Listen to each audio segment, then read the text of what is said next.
দুনিয়ার জীবনটা ছিল খুব ছোট, কষ্ট ছিল, অপমান ছিল, চোখের জল ছিল।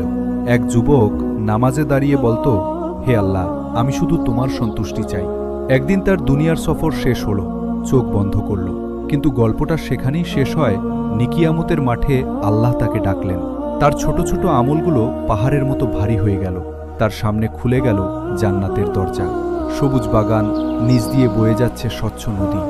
যেমন বলা হয়েছে কুরআনে, যার নিচ দিয়ে নদী প্রবাহিত হয়, সেখানে নেই কোনো দুঃখ, নেই কোনো ভয়, নেই কোনো বিচ্ছিন্ন বিচ্ছেদ। তার জন্য আছে পবিত্র সঙ্গী, শান্তির ঘর, চিরযৌবন।